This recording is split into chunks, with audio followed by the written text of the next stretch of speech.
A'udzubillahi minasyaitonirrajim. Bismillahirrahmanirrahim. Alhamdulillahirabbil alamin.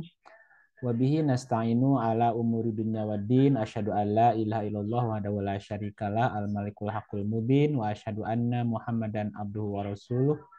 Shadiqul adil amin. Salatan wa salaman daimaini mutalazimain ya ala asyrafil mursalin. Sayyidina Muhammadin wa ala alihi wa sahbihi ajmain amma ba'du. Rabbi shrah li sadri wa yassir li amri wa hlul 'uqdatam min lisani yafqahu qawli. Rabbana zidna ilman wal hikna bisolihin. Bapak dan Ibu, selamat malam. Saya ucapkan ayyuhal mu'minun. Salamullahi alaikum warahmatullahi wabarakatuh. Salam. Jadi kita akan melanjutkan materi sebelumnya, masih nyambung ya. Sebelumnya kita bicara tentang rasa ya, tentang rasa dan macam-macam rasa yang ada di dalam Al-Qur'an.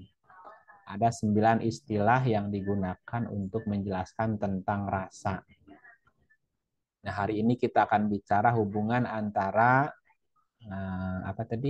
jantung, otak dan nafas ya. Di mana hubungannya antara otak, jantung dan nafas. Kalau kita bicara otak ya. Jadi otak kita itu ada beberapa fungsi, ada beberapa bagian, begitupun berkaitan dengan jantung ya. Kalau kita bicaranya anatomi dan fisiologi dalam otak, jadi ada anatomi, ada fisiologi ya. Di dalam otak itu kan ada namanya kelenjar pituitari, ada yang namanya hipotalamus, ada juga yang namanya ganglia basal, ada yang namanya talamus, ada cerebellum, ada batang otak ya. Kalau bicaranya fungsi, nah di dalam otak juga ada yang namanya neokortek ya. Neokortek itu fungsi berpikir, berhitung, memori, bahasa gitu. Nah, bahasa Qur'annya fuad. Nah, kemudian ada sistem limbik.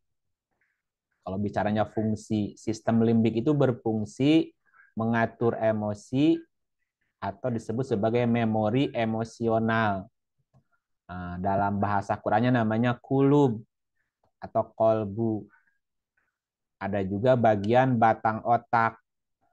Nah, batang otak itu mengatur fungsi vegetasi tubuh antara lain denyut jantung, aliran darah, juga termasuk kemampuan gerak atau sebut motorik. Nah, itu juga disebut sebagai nafas di dalam bahasa Qur'annya. Jadi ada nafas, ada kulub, ada fuad. Sementara sudur posisinya ada di cerebellum, memori atau data gitu ya, database. Jadi otak adalah alat untuk memproses data tentang lingkungan internal dan eksternal tubuh yang diterima reseptor pada alat indera. Misalnya yang dilihat oleh mata, didengar oleh telinga, dirasakan oleh kulit. Nah, itu datanya dikirim ke otak gitu. Nah, data tersebut dikirimkan oleh urat saraf yang dikenal dengan sistem saraf keseluruhan.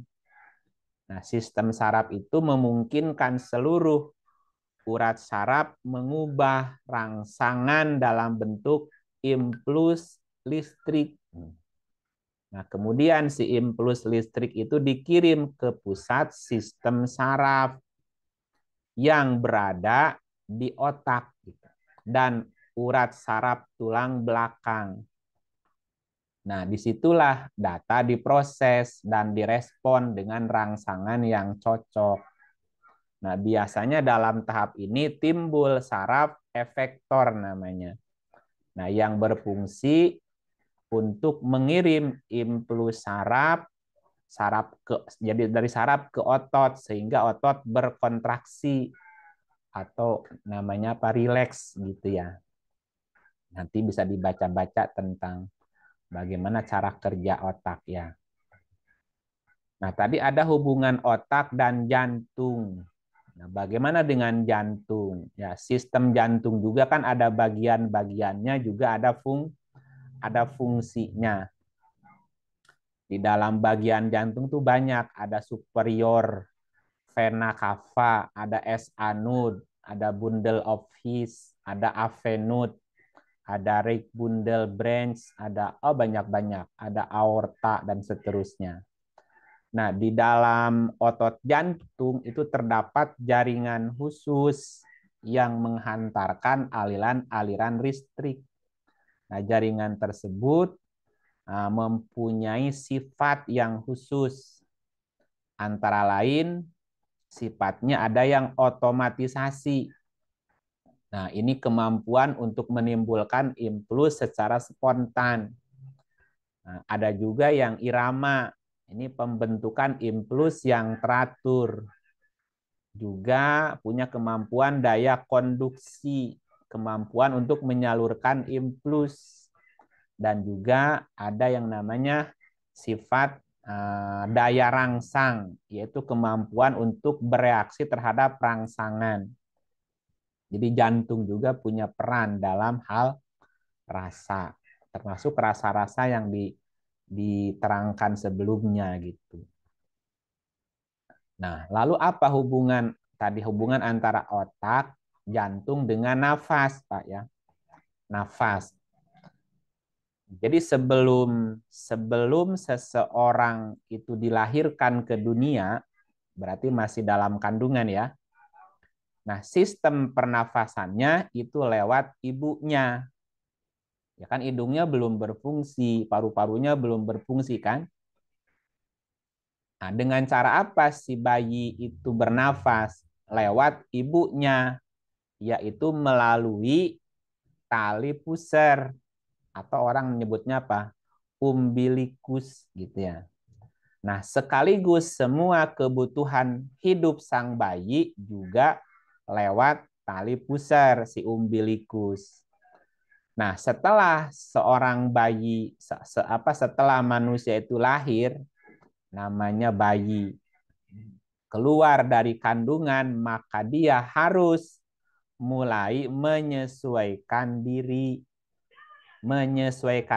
dengan bernafas sendiri. Nah, ketika ketika si tali pusarnya dipotong, apa namanya, plasenta ya. Nah, si plasenta itu kan berhubungan dengan tali pusar. Maka sejak itulah sang bayi mulai melakukan reaksi dengan cara menangis. Kenapa harus menangis? Bahkan kalau ada bayi lahir tidak menangis, suka digebuk, Pak. Bubrak, kaget, wah, gitu kan. Emang sengaja bayi lahir itu harus menangis. Kenapa? Karena menangis itu adalah awal beradaptasi dengan bernafas sendiri. Nah, ketika menangis kan mengeluarkan napas kan? Nah, ketika dia menangis, setelah menangis kan dia menghirup. Nah, maka saat itulah yang disebut dengan ditiupnya ruh. Ditiupnya ruh. Kenapa? Karena ruh itu satu akar kata dengan rih. Ruh, rih. Rih itu artinya udara. Rih itu artinya angin, Pak. Jadi seseorang harus mulai menghirup rihnya sendiri. Maka ditiupkanlah ruh ketika dia menghirup rih. Maka di situ kan mulai berfungsi jantungnya, otaknya, paru-parunya mulai berfungsi itu. Ya, kita lihat surat 1678. 1678.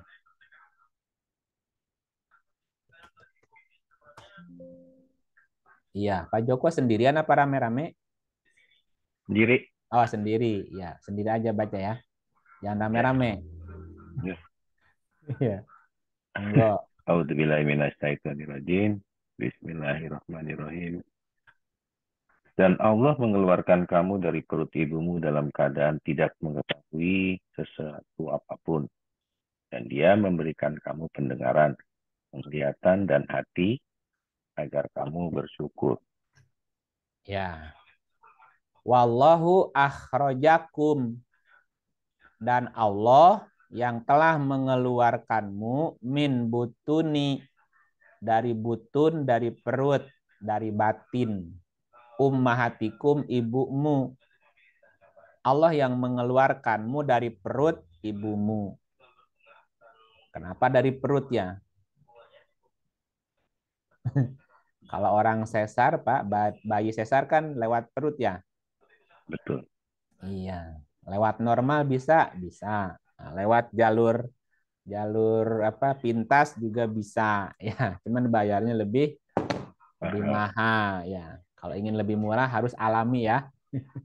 Ya. Alami jalur jalur jalur normal.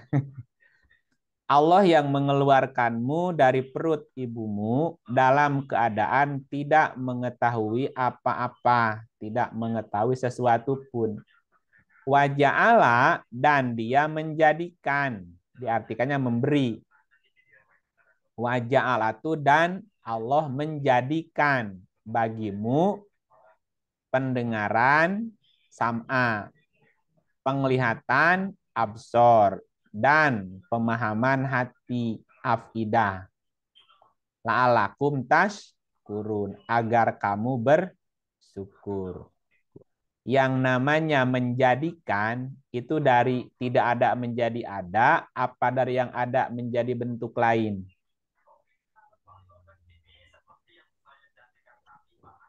Yang ada menjadi bentuk lain. Nah, kalau dari tidak ada menjadi ada apa? Membuat. Menciptakan. Ya, menciptakan. Ya, waholako. Ini bukan waholako, tapi waja'ala. Waja'ala. Seperti gini, ini ja'ilun fil ardi khalifah. Aku hendak menjadikan di bumi seorang khalifah. Karena kalimatnya menjadikan seorang khalifah, udah ada barangnya. Tapi akan dijadikan khalifah.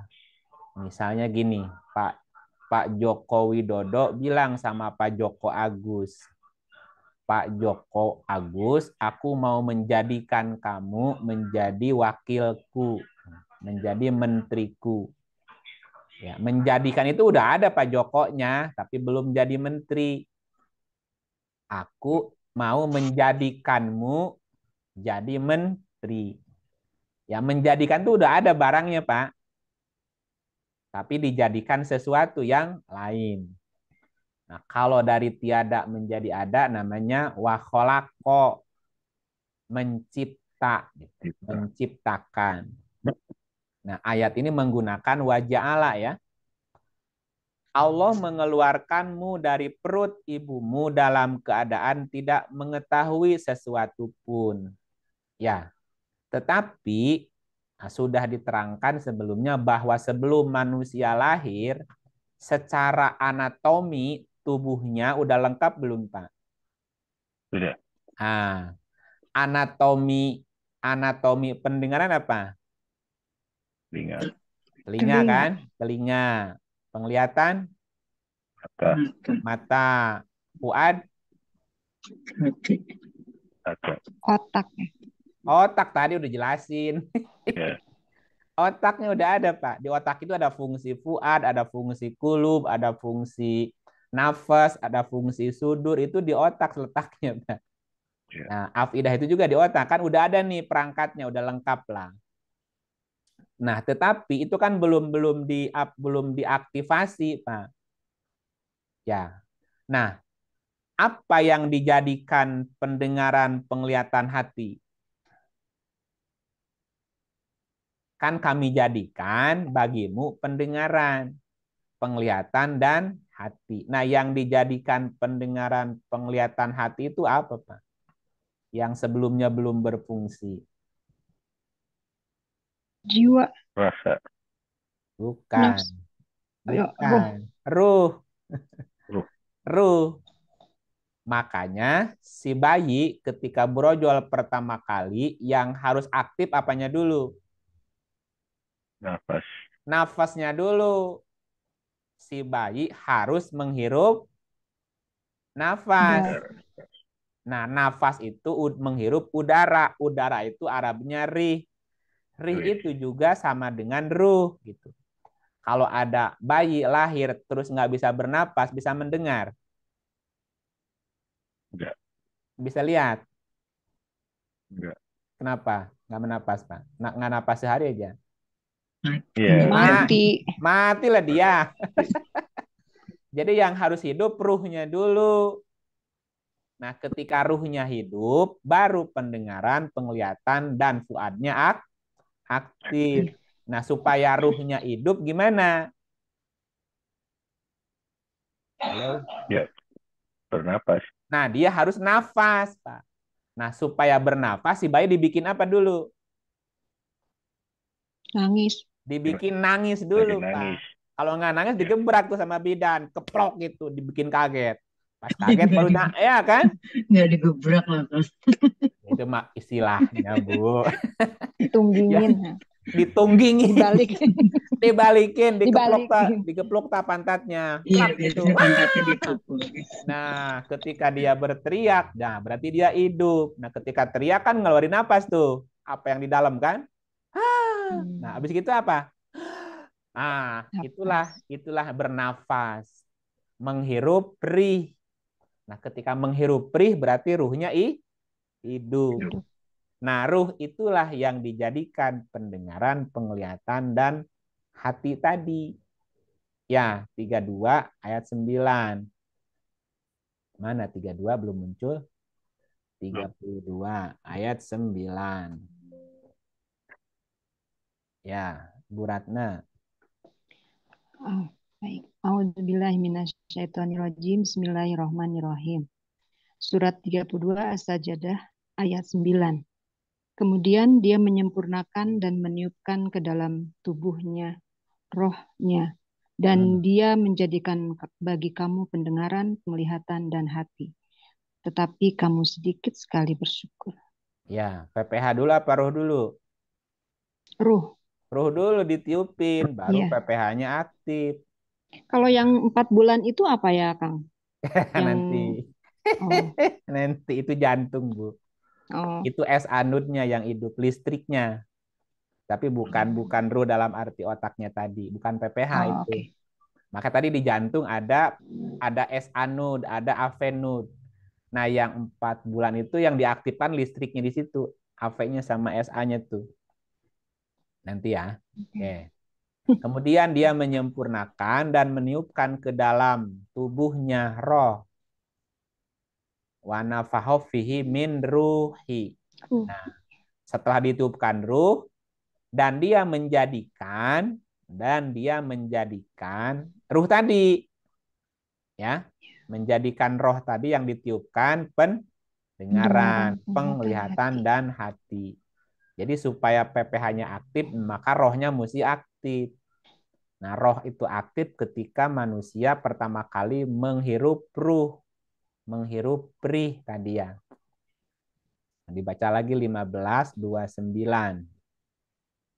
15:29. Bismillahirrahmanirrahim. Surat 15 Al-Hijr ayat 29. Maka apabila aku telah menyempurnakan kejadiannya dan telah meniupkan ke dalamnya ruhku, maka tunduklah kamu kepadanya dengan bersujud. Nah, jadi semua malaikat, semua molekul di dalam tubuh kita ikut mengaktifkan itu. Jadi ketika ruhnya aktif, maka pendengaran, penglihatan, hati diaktifasi itu. Maka tunduklah semua molekul dalam tubuh. Nah, tetapi pada saat itu juga ada yang tidak patuh. Nah, jadi ada sifat, ada karakter dalam diri kita yang tidak mau patuh kepada kita.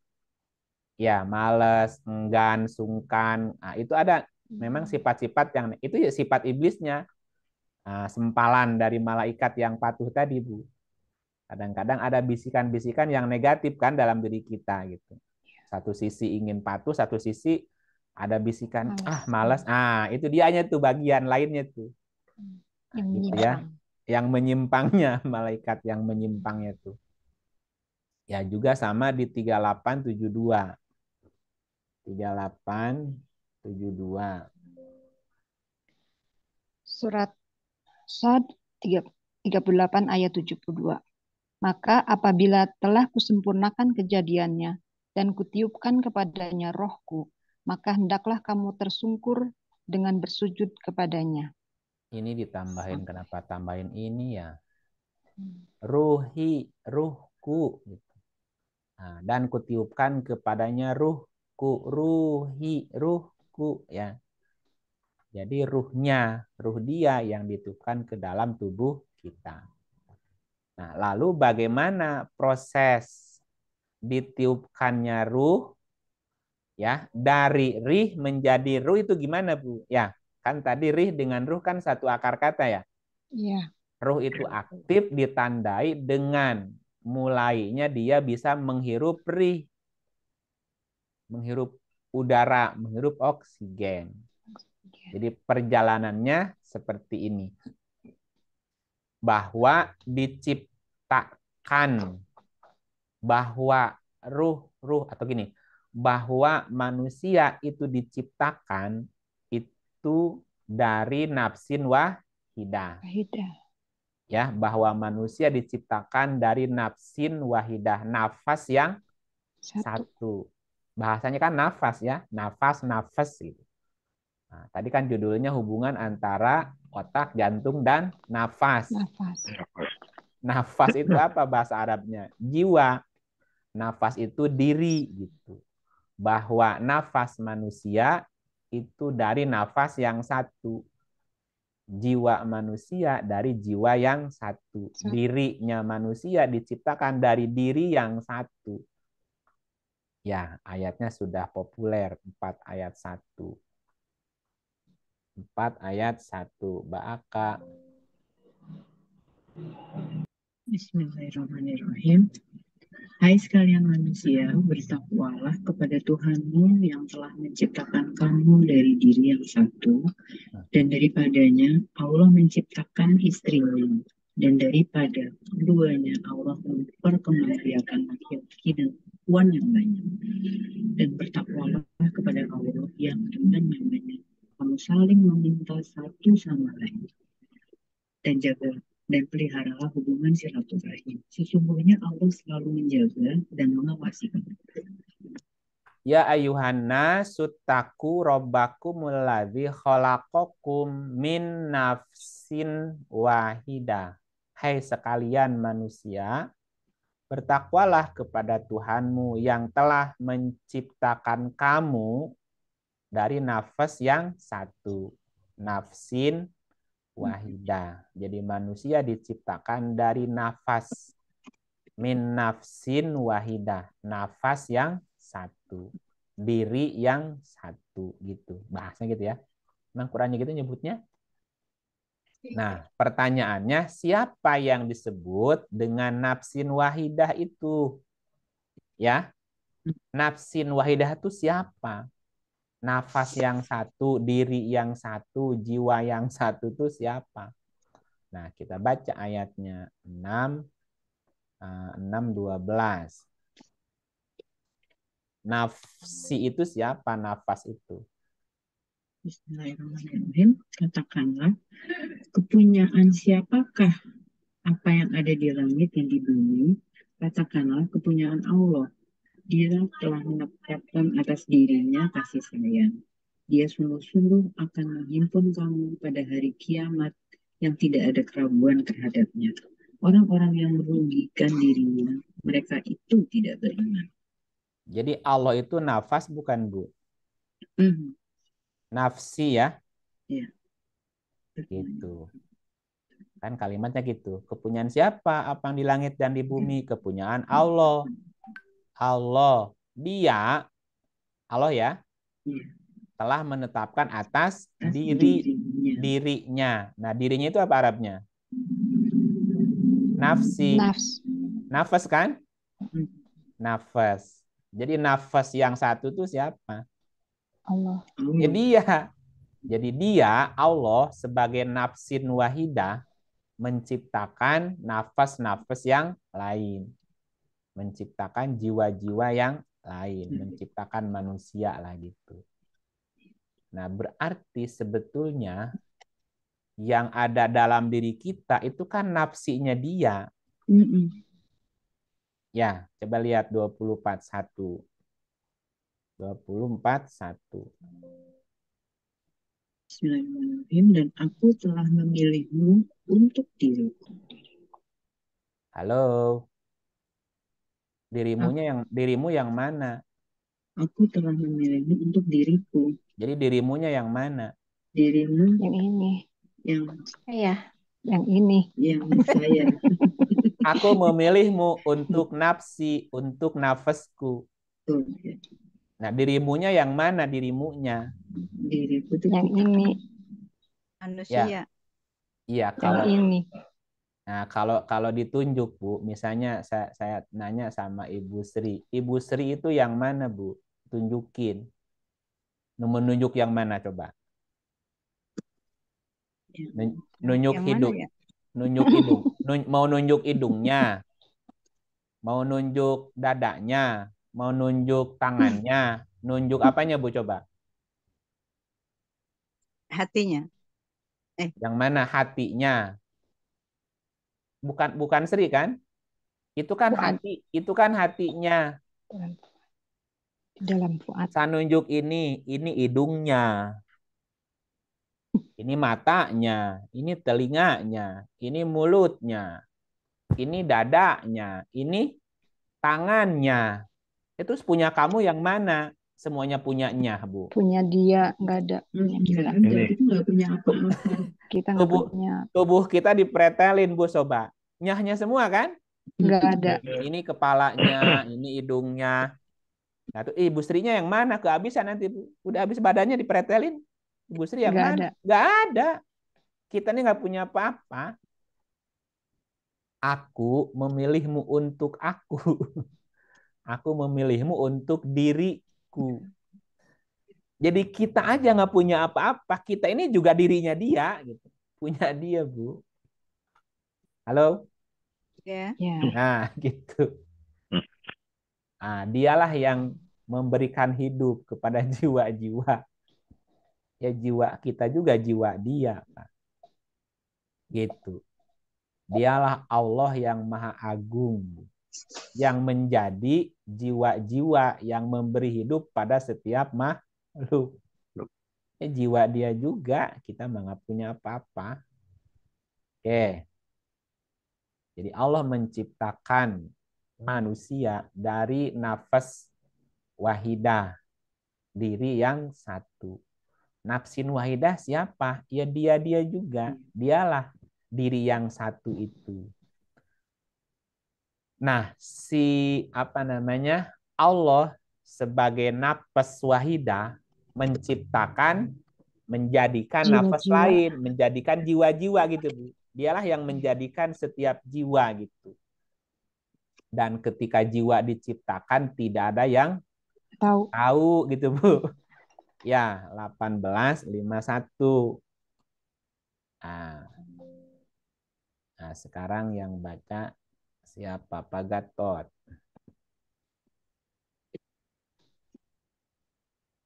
Halo. Ya, pertama aku tidak menghadirkan mereka untuk menyaksikan penciptaan langit dan bumi, dan tidak pula penciptaan diri mereka sendiri. Dan tidaklah aku mengambil orang-orang yang menyesatkan itu sebagai penolong. Nggak tahu bagaimana itu anfus diciptakan, Pak. Ya, aku tidak menghadirkan mereka untuk menyaksikan penciptaan langit bumi dan penciptaan anfus mereka. Diri ya. Nah, bagaimana penciptaan diri itu, Pak? Kapan diciptakannya? Tidak ada saksi. Yang bisa disaksikan bukan proses penciptaan diri, bukan proses penciptaan anfus, tetapi proses penciptaan kendaraan sang diri. Paham ya? Ya. Yang bisa disaksikan adalah proses penciptaan kendaraan sang anfus itu. Anfusnya sendiri tidak diketahui, tidak disaksikan bagaimana proses penciptaannya. Maka disebutlah anfus-anfus selain Allah itu nafas kecil, Pak. Atau jiwa-jiwa kecil lah. Karena kan nafsin wahidahnya kan dia tuh. Nafas yang maha besar. Nah, anfus-anfus yang lain yang diciptakan itu katakanlah sebagai nafas kecil, Pak. Sebagai sang diri yang kecil.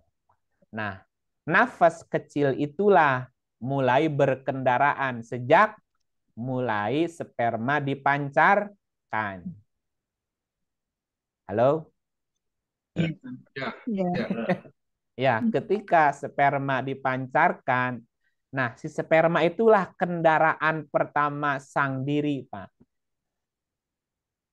Ya, jadi ketika sperma dipancarkan, di situ sang diri sudah berkendaraan, Pak. Paling sederhana. Kemudian sperma bertemu dengan ovum. Ovum kemudian menjadi zigot. Nah, sejak zigot inilah ada yang disebut sebagai daya hidup. Daya hidup. Awal manusia yang masih bersifat an'am, Pak. Sama karakternya.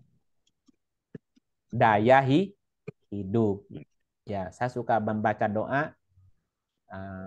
Segala puji bagi Allah, pencipta alam semesta, kecerdasan maha agung yang ada di setiap ruang kosong, yang menjadi jiwa-jiwa yang memberi hidup pada setiap makhluk. Sperma itu kalau mati, Pak, bisa membuahi nggak, Pak? Nggak bisa. Berarti sperma itu hidup nggak? Hidup. Nah, berarti ada daya hidup. Nah, daya hidup itu apa?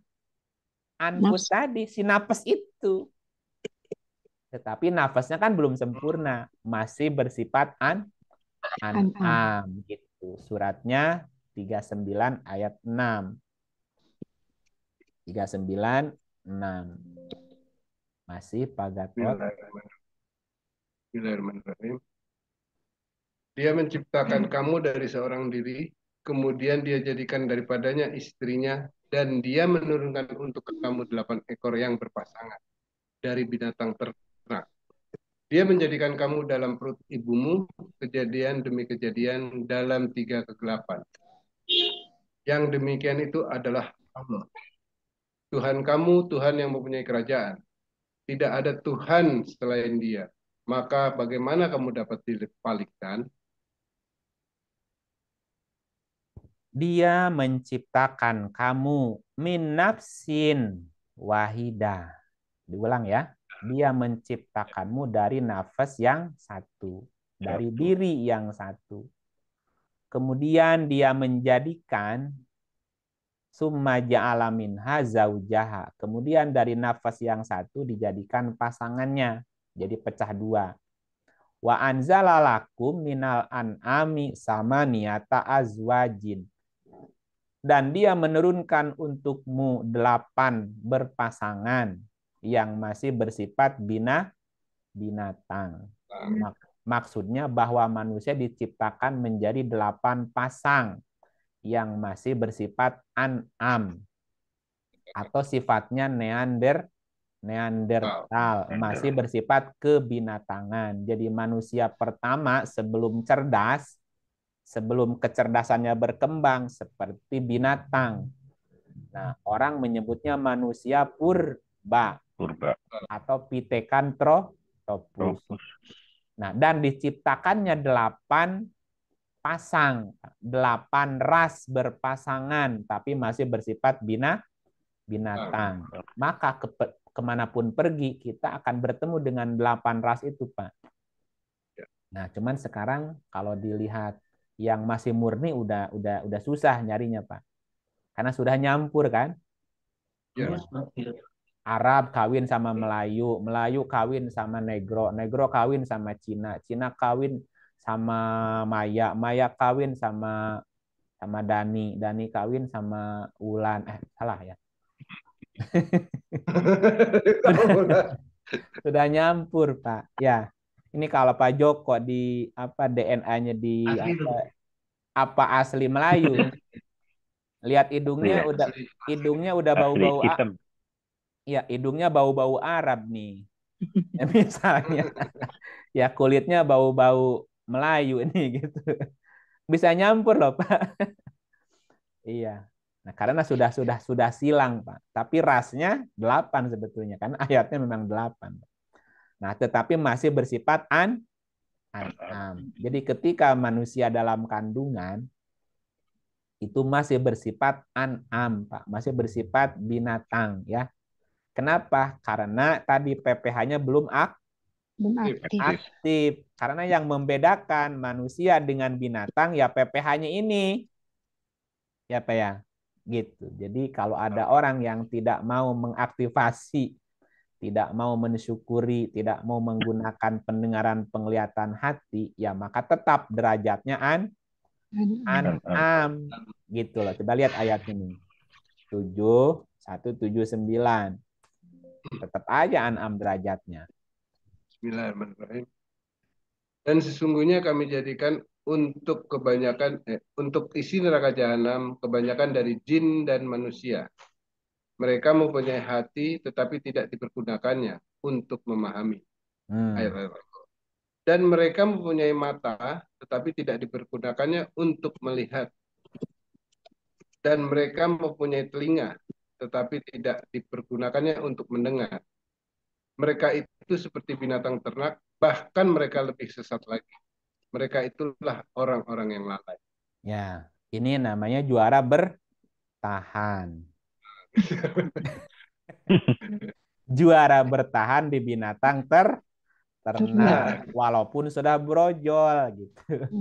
Makanya tadi Allah yang mengeluarkanmu dari perut ibumu dalam keadaan tidak tahu apa-apa. Nah, posisi tidak tahu apa-apa kan an'am juga sama. Maka kami jadikan pendengaran, penglihatan, dan hati agar kamu bersyukur. Ya, bersyukur itu dipakai, digunakan. Nih, kita punya hati. Digunakan, kita punya mata. Digunakan, kita punya telinga. Ya, kalau enggak digunakan, berarti juara bertahan di binatang ternak. Tetap aja an'am derajatnya, Pak. Ya, walaupun berdasi. Oke. Nah, si daya hidup itu, si nafas tadi yang berkendaraan mulai dari sperma ketemu ovum, ovum jadi zigot, zigot jadi nutfah, nutfah jadi alaqah, alaqah jadi mudghah, terus berkembang ya. Nah, daya hidupnya disuplai. Supaya tetap hidup harus disuplai. Disuplai rih. Disuplai rih. Disuplai oksigen. Dari apa? Dari emaknya. Jadi ketika emaknya bernafas, itu oksigennya juga dihirup sama si itu tadi tuh. Si nafas yang berkendaraan tadi, Pak. Kalau ibunya berhenti bernafas, dia juga ikut berhenti bernafas. Jadi rih yang dihirup sama si janin itu suplai dari ibunya, Pak. Ya, kalau ibunya kekurangan oksigen, ya si janinnya ikut ngap-ngapan, Pak. Gitu ya. Makanya si ibu lagi mengandung harus dijaga, Pak. Supaya suplainya cukup, jangan kekurangan oksigen. Ya, ibu mengandung itu bisa ngap-ngapan napasnya, Pak, kalau kurang belanja, Pak. Iya, stres. Marah-marah. Iya, makanya Pak. Marah-marah. Lah iya, itu kan kalau marah-marah oksigennya. GHC.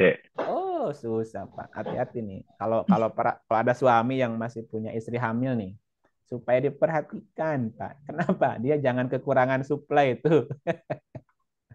Ya, surat 2, 228.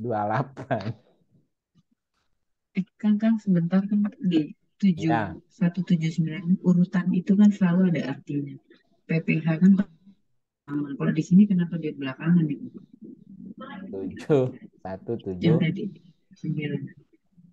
Kan PPH itu P-nya duluan pendengaran, penglihatan dan hati. Tapi urutan di sini kenapa dia malah paling akhir?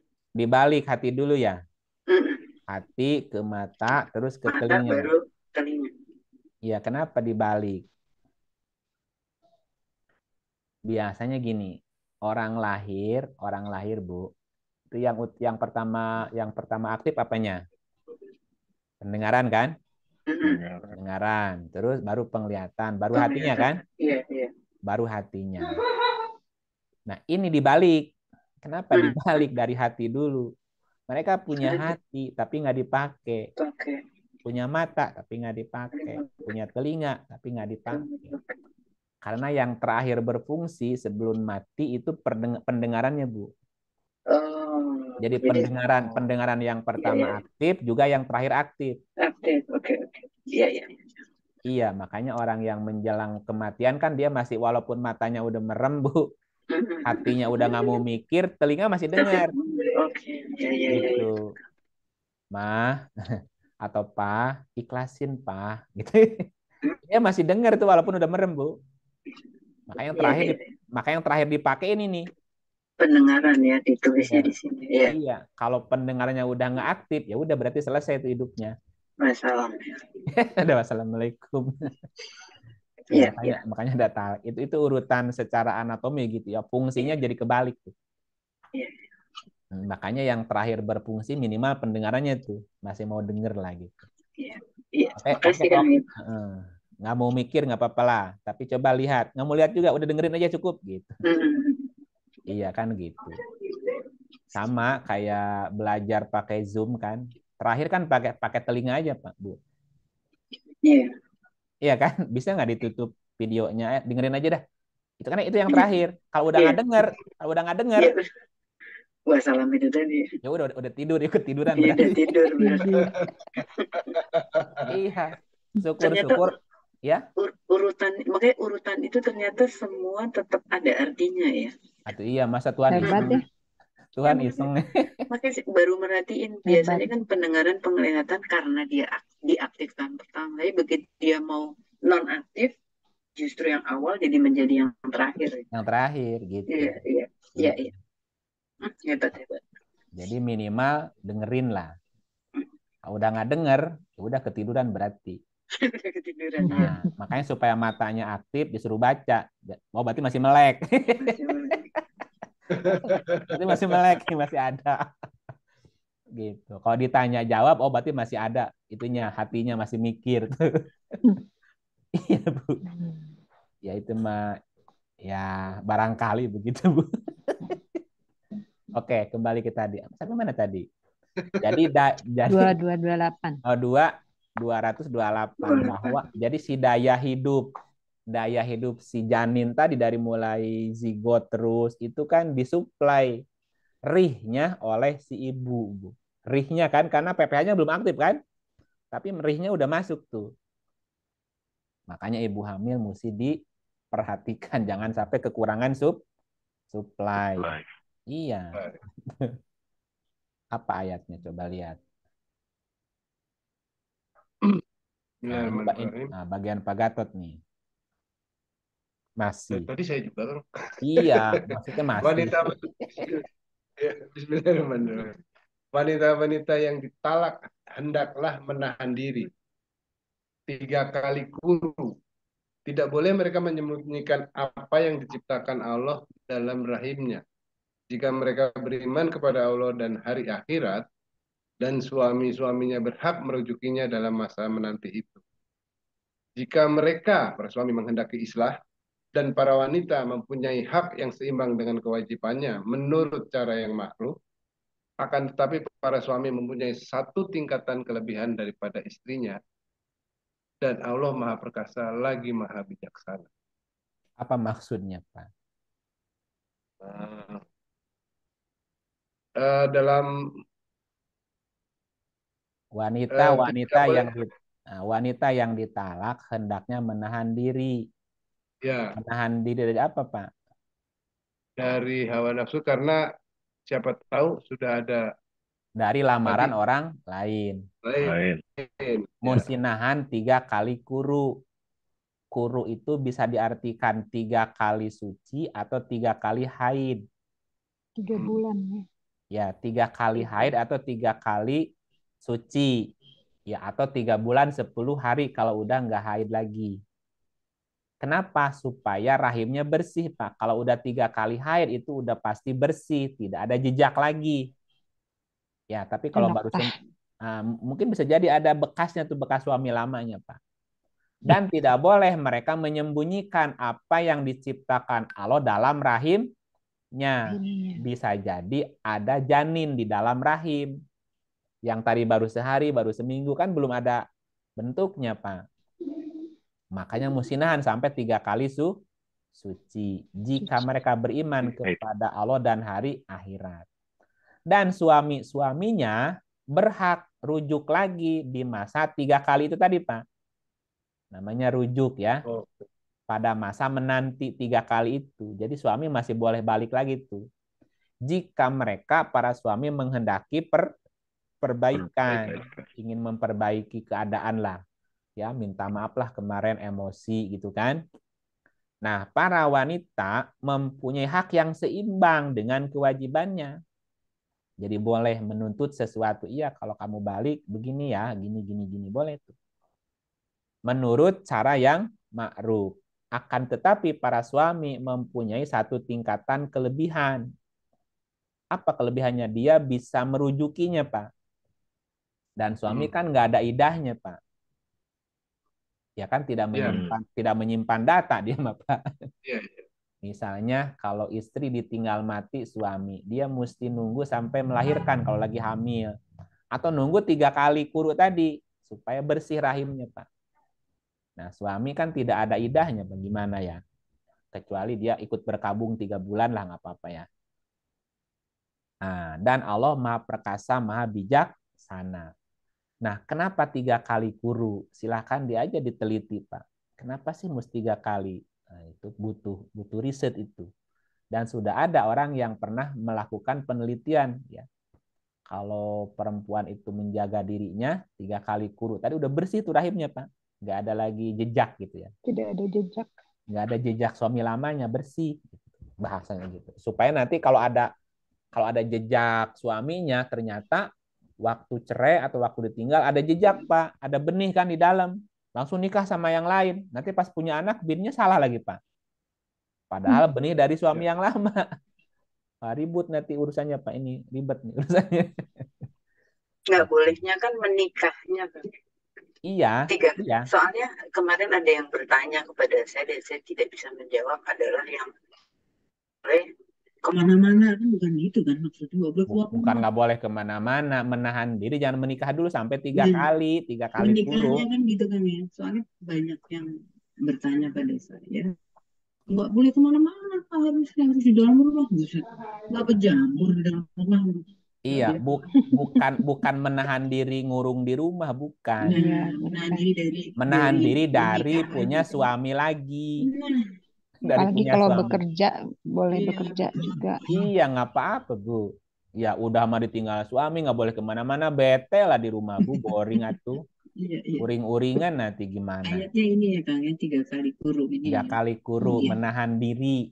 Ini kan lagi Dari cerita lamaran. dari lamaran. Sampai bersih boleh nanti menerima suami yang lain. Kenapa? Karena dalam 3 kali itu juga suami boleh balik kan, masalahnya nih masih ada hak balik. Kalau udah lewat berarti udah bisa. Ya wis berarti lepas. Gitu. Itu hitungannya 3 bulan ya. Ya 3 kali suci atau 3 kali haid atau 3 bulan 10 hari, Bu. Kenapa 3 bulan 10 hari? 100 hari itu udah bersih. Jadi udah nggak ada lagi benih jejak di dalam. Ngomong-ngomong, Kosan belum nerima undangannya, Bu? Ya? Belum ya? Atau masih diumpetin? Ya masih nggak. Ya nggak apa-apa tuh, Bu. Ya. Dia juga Waktu udah itu dia Bu Siska yang nanya kan Bu Siska juga kemana-mana itu maksudnya gimana sih? Waduh, itu sih sama nggak ngerti juga ayatnya berapa, aku iya. juga mau tanya, oh ternyata Ya, ayatnya ini ya. nggak boleh kemana-mana tapi nerima cowok ke rumah gimana? Ya nggak Nggak apa-apa, asal boleh. tidak menang, asal Yang menahan penting diri jangan tidak. yang penting jangan kemana-mana ya, Iya, bukan begitu. bukan gitu. Iya, bukan begitu. Bu sih diingetin Bu Lia nih kak, baru 2 tahun dengan macam-macam. Oh, udah lewat 3 bulan.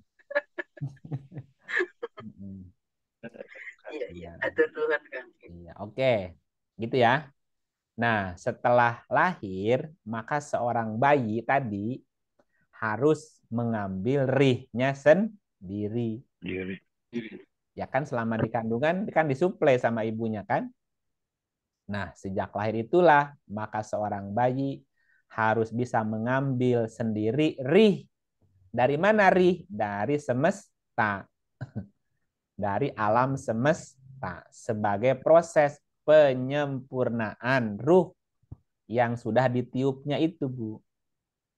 Jadi menyempurnakan ruhnya ya dengan cara mengambil tadi, menghirup rih yang ada di semesta ini, Bu. Ya kan rihnya dia juga. Kayak menyuplai sendirilah gitu.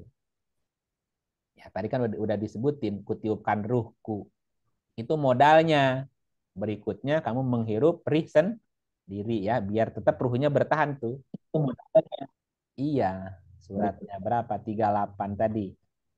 38 72. Ya, Pak Gatot mewakili istrinya ya. 72. Ya, Ya, sekarang mewakili istrinya. siap. Benar-benar. Maka apabila telah kusempurnakan kejadiannya dan kutiupkan kepadanya rohku, maka hendaklah kamu tersungkur dengan bersujud kepadanya. Ya. Jadi yang ditiupkan setelah 4 bulan tadi, Bu, 3 bulan 10 hari, roh yang mana, Bu? Halo, Bu Ratna. Gimana Kang? Jadi yang ditiupkan di kandungan itu roh yang mana? Kenapa? Roh yang pokok. Ini Hmm, kan ruh yang pokoknya kan? ya. Nah, selanjutnya supaya ruh ini tetap bertahan, tetap hidup, maka harus disuplai. Disuplai rih dari ibu. Ibunya Nah, ketika anak itu lahir, dia harus nyuplai sendiri. sendiri rihnya, Bu, supaya ruhnya tetap Oh, iya, tetap jadi jalan. roh yang 4 bulan itu roh yang inti Yang berarti. roh intinya. Roh inti. Tapi kalau nggak disuplai mati juga dia nanti. Ya, sehingga seperti baterai di charger lagi nambah charger lagi itu terus begitu. Nah, mencharger baterai itu seperti menghirup rih tadi. Ketika kita menghirup udara, menghirup oksigen rih, itu seperti mencas ruh kita, Bu. Makanya ketika bernapas harus sadar. Sadari setiap nafas yang masuk. Ya kita kan sedang menghirup ruh sebetulnya. Coba rasakan, masa nggak kerasa sih gitu ya. Sadari ketika kita menghirup oksigen. Sadari ketika kita mengeluarkan, halo, Karbon. karbon. Oksigen. Ada bedanya nggak coba? Ketika menghirup dengan mengeluarkan. Ada beda rasanya nggak? Kalau menghirup seger, kalau keluar panas. Nah, kalau menghirup sejuk, keluar Panas. panas. Coba. Nah, tapi itu juga kode, Pak. Kode. Kalau oksigen yang keluarnya panas, berarti terjadi oksidasi. Berarti tubuh kita masih aktif. Tetapi ketika oksigen dihirup, terus tidak diolah di dalamnya, keluarnya apa? Dingin. Dingin juga. Hmm. Nah, hati-hati tuh. Kalau udara yang keluar udah dingin, hati-hati. Hati-hati, Pak. Berarti mau mati. Buru-buru Mau mati. Buru-buru bikin wasiat itu. Itu cepat-cepat bikin wasiat, Pak. Berarti tubuh kita udah nggak aktif, Pak. Bentar lagi udah pensiun tuh.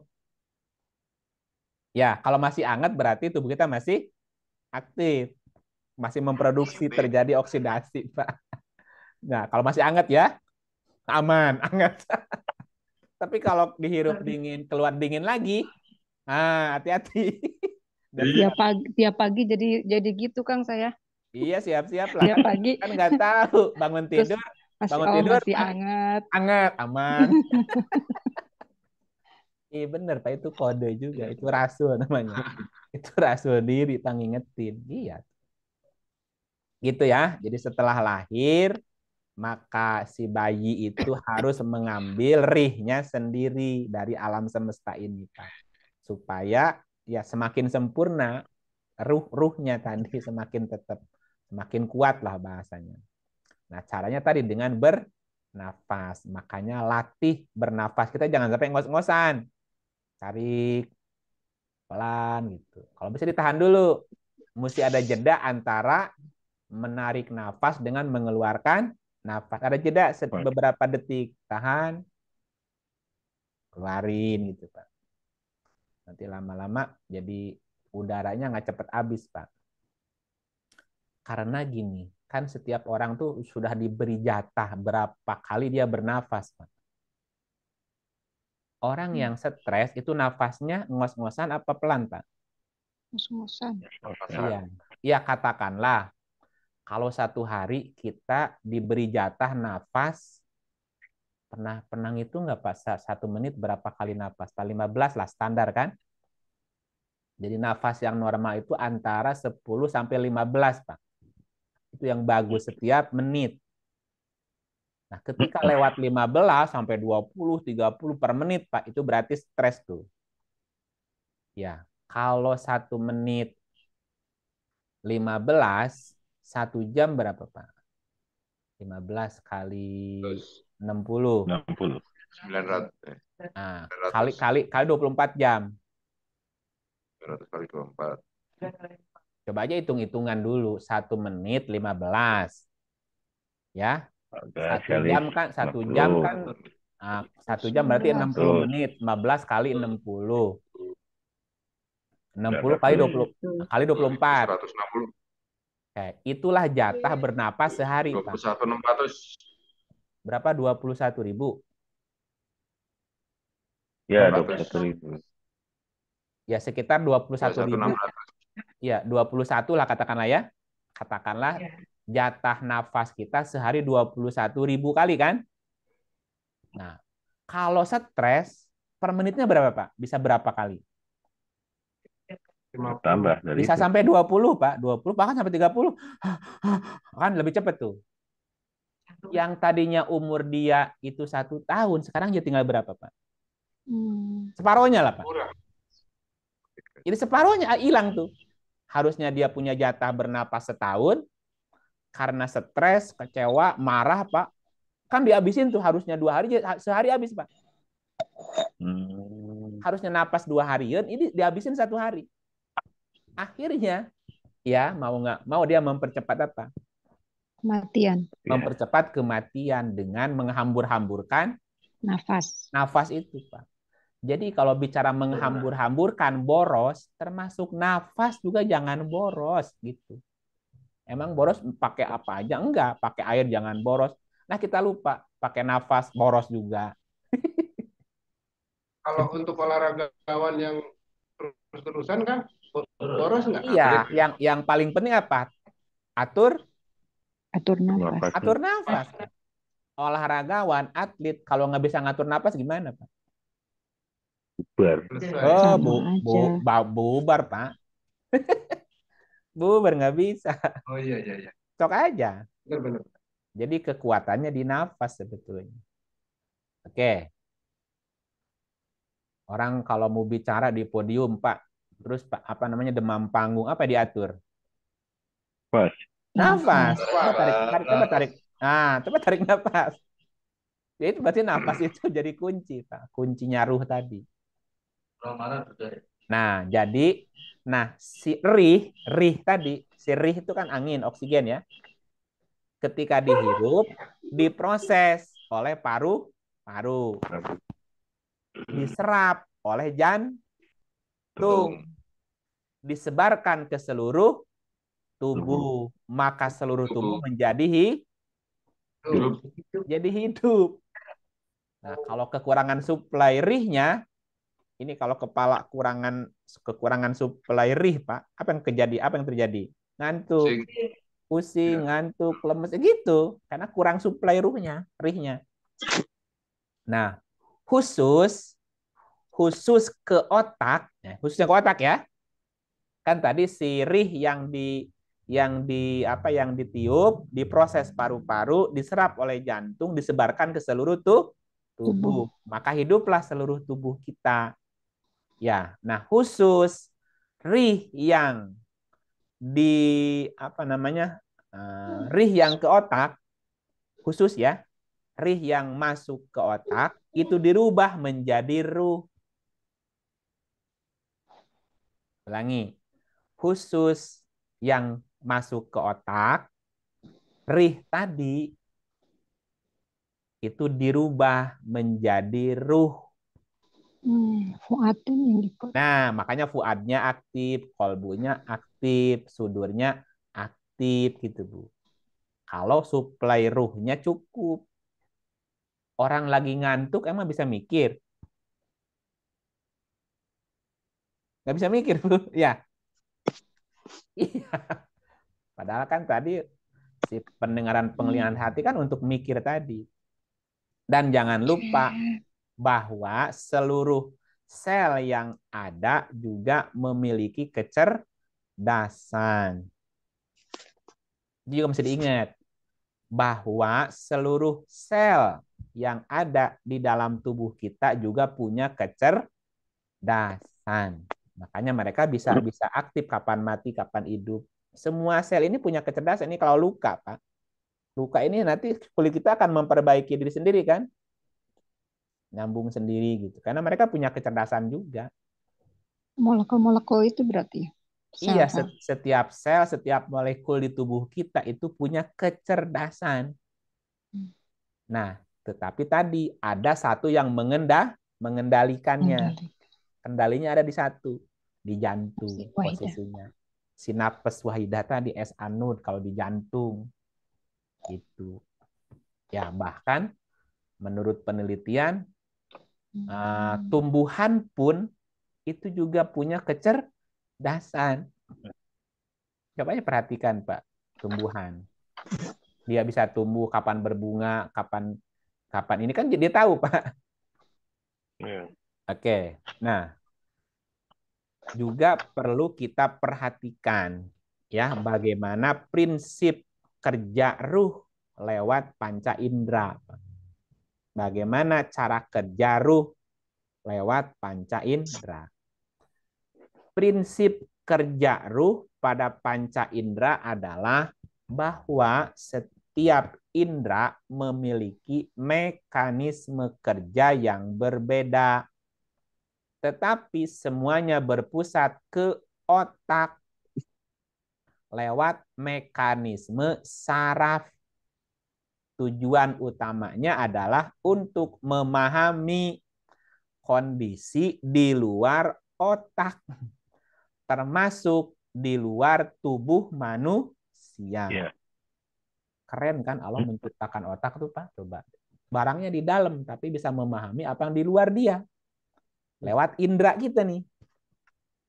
Mata bekerja berdasarkan gelombang cahaya yang masuk ke bola mata. Lensa mata itu meneruskan bayangan benda sampai ke retina. Kemudian diubah menjadi sinyal-sinyal listrik yang diteruskan ke otak oleh kabel. Kabel nih. Tapi ini bukan kabel segede gini, Pak. Kabel saraf. Kabel saraf ke pusat penglihatan. Maka kita bisa melihat benda tersebut. Jadi yang melihat itu sebenarnya bukan bola mata, melainkan otak yang ada di dalam kepala. Mata hanya alat semacam teropong. bukan semacam kamera, Pak. Oh, kamera ya. Kamera ini doang nih. Ya, Ya. kayak kamera. Ya, karena itu jika mata kita rusak, kelak akan bisa diganti dengan sejenis kamera buatan, Pak. Yang penting cara kerjanya sama. Kalau disambungkan ke otak, ya sama. Nanti bisa lihat lagi bahasanya. Sama seperti telinga kan? Nah, telinga bekerja berdasarkan gelombang suara. Suara. Nah, suara yang berupa gelombang itu masuk ke lubang telinga sampai di membran tipis tuh.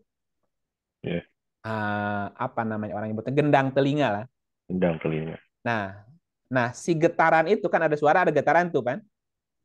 Nah, getaran itu dirubah menjadi sinyal listrik yang diteruskan ke otak. Nah, disitulah kita bisa mendengar. Jadi yang mendengar sebenarnya bukan telinganya. Ini bukan ininya nih, bukan daunnya, Pak. Ya, tetapi otak. Otak.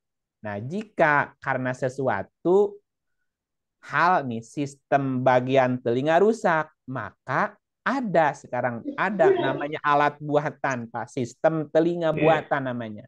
Dan kalau itu disambungkan ke pusat pendengaran otak, maka kembali bisa dengar lagi. Kan ada orang menggunakan alat bantu pendengaran, alat bantu penglihatan, kayak ada robot gitu, Pak. Ya lihat juga sama. Kayak di film gitu, matanya mata kayak robot. Ya kalau nyambung, ya lihat juga sama. Begitupun penciuman dan lain sebagainya, si panca indera tadi, Pak. Nah, di mana posisi jantung? Jantung itu yang disebut sebagai indera keenam, Pak, sebetulnya. Jadi setiap kita ini punya indera keenam. Indera keenam bukan ada mata lagi nambah di sini, bukan. Nambahin matanya di sini.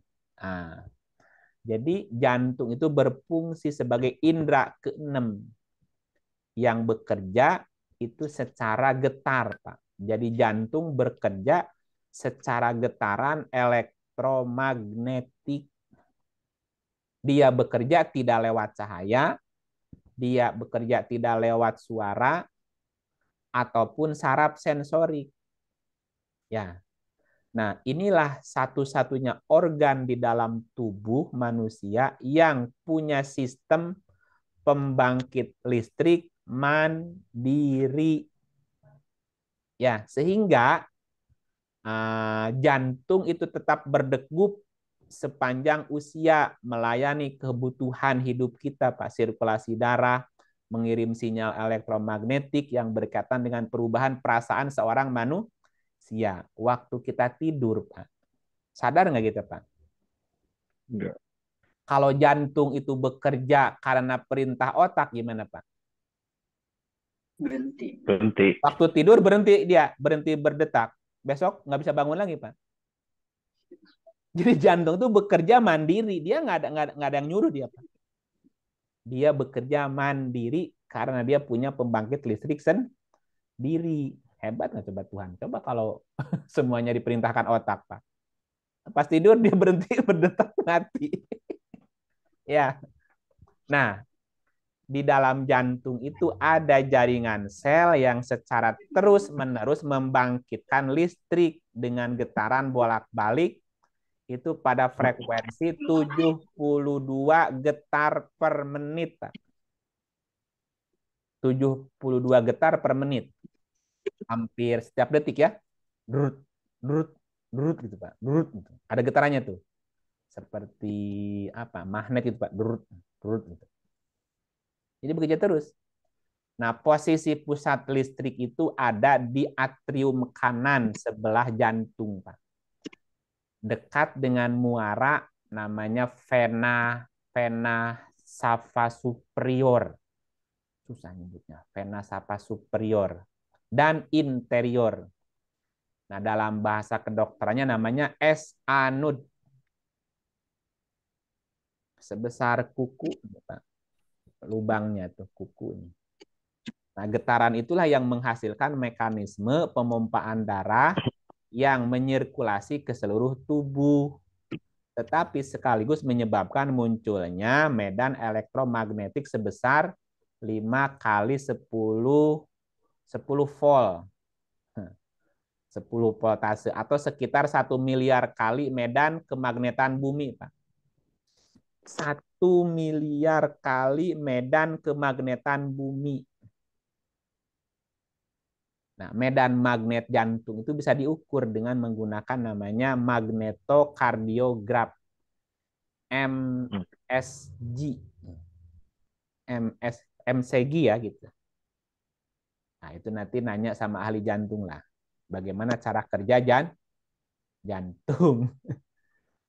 Nah, ringkasnya ginilah, ringkasnya bahwa sistem frekuensi yang berporos pada otak jantung menjadi sistem radar yang bisa menangkap sinyal-sinyal perasaan yang bertebaran di sekitarnya, Bu. Jadi rasa itu ditangkap oleh jantung. Contoh gini, misalnya ada tamu ke rumah, Bu.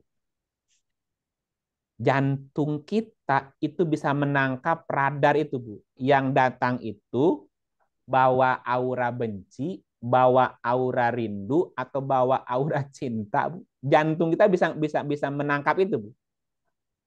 Nah, terus Ibu bilang, kok nggak enak hati ya? Kok nggak enak ya ketemu dia? Kenapa begitu? Halo? Ya. Ya karena tadi jantung ada fungsi itu, Pak. Dia indera keenam. Ya. Iya, dia bekerja seperti radar, Pak. Kok jantungku deg-degan ketemu dia ya? Jatuh cinta apa punya dosa, Pak? Ya. Ya. Pak Joko bawa motor ke jalan raya, Pak. Di depan ada polwan, Pak. Terus jantungnya berdegup gimana, Pak? Deg-deg. Kok jantungku deg-degan ya? Itu Ya, deg-degan. itu deg-degan tanpa apa? Mantan pacar apa gimana, Pak? Ya, bawa SIM. Oh, nggak bawa SIM. Jantung langsung nggak enak kan? Ya. Padahal dia mah nggak lihat-lihat aja, Pak. Atau sama ketemu dengan mantan kan deg-degan, Pak. Deg-degan apa? Enggak. Oh, enggak. Dulu ketemu mertua, calon mertua, oh deg-degan jantung kan. Padahal mah nggak apa-apa, mertuanya baik-baik aja. Bahkan ketika kita bertemu dengan orang asing, Pak, ketika pertama ketemu, itu jantung ngerekam loh, Pak, sinyalnya, Pak. Kok nggak enak hati ya? Nah, gitu. Ini berarti jantung ngasih sinyal tuh. Kadang-kadang ada yang plong kan ketemu orang tuh, kok plong gitu ya, bebas ya. Ada. Tapi ada yang nggak enak kan? Nah, itu maksudnya, Bu.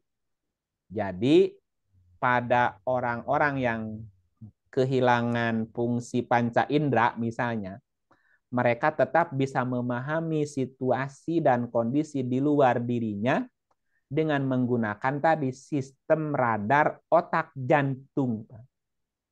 Makanya kayak cerita siapa tuh yang ada buta tuli tapi dia pinter, Pak. Apa namanya itu? Terkenal banget tuh. Helen Keller. Helen Keller, Pak. Helen Keller. Bukan Keller wadah kue, bukan.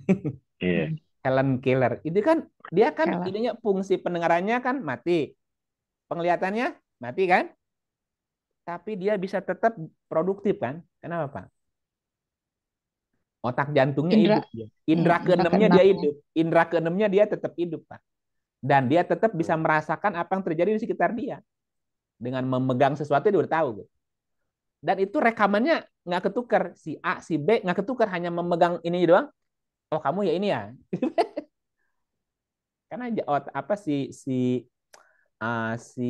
indra keenamnya jalan gitu ya. Dan biasanya indra keenam ini di sini ada sih namanya indra luminar sini. Iya. Ada 8 malah. Oh, ini jadi 8. 9. Oh, jadi 9. Jadi 9. Gitu. Nah, biasanya si Mas Indra ini, yang indra keenam ini, Pak, itu bisa lebih peka karena atau jika dia terlatih gitu, Pak. Dilatih aja gitu. Makanya dilatihnya rasanya, Pak. Nah, pertanyaannya, ada rahasia apa di jantung gitu, Pak? Ada rahasia apa di jantung? Di jantung. Ini pertanyaannya. Dijawab jangan. Ruh itu. Ya. Ada ruh kan? Nah, di jantung itu ada sistem kelistrikan yang mandiri yang disebut dengan S anode yang besarnya sekitar 1,3 mili apalah bahasanya. Dan S anode itu adalah sebuah rongga yang berisi daya hidup. Wujudnya tidak seperti apa-apa, dia hanya ruang kosong. Ruang kosong itulah nafas itu, Bu. Jadi si nafas yang tadi pertama kali berkendaraan itu, nah itu si ruang kokpitnya, kokpit apa? Ruang kerjanya itu S anode itu, Bu. Kok ruang kokpit? Kalau kalau apa tuh namanya? Pilot. Pilot itu apa? Kokpit. Kokpit. Kokpit. Kokpit. Ruang kemudi lah. Kokpit. Nah, kokpit itu. Nah, kokpitnya itu adalah S anode itu. Itu seperti ruang kosong. Kenapa ada ruang kosong, Bu? Ya itulah si ruang kosong tuh ya dia sebetulnya.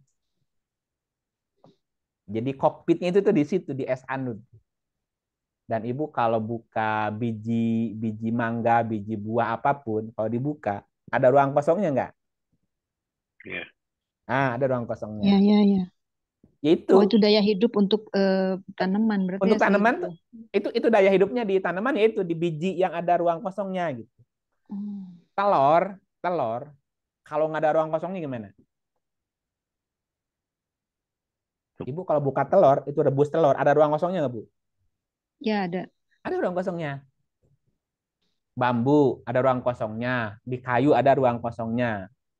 Nah, ruang kosong tuh, nah ketika kita nyebut itu daya hidup, itulah dia di situ. Jadi dianya itu di situ, daya hidupnya di situ. Nah, itulah rahasia jantung. Karena di jantung ada S anode yang tidak seperti apa-apa karena dia kosong. Dia tuh ruang kosong, tapi itu yang memberi hidup gitu. Nah, itulah yang disebut dengan nafas yang pertama kali berkendaraan tadi. Oh, ya. Yang tidak seperti apa-apa. Nah, 76 ayat 2. Itu Mas Indra. Siap kan? Coba baca dulu ayatnya. A'udzubillahiminasyaitonirrajim. Bismillahirrahmanirrahim. Surat 76 Al-Insan ayat 1. Bukankah telah datang atas manusia satu waktu dari masa, sedang dia ketika itu belum merupakan sesuatu yang dapat disebut.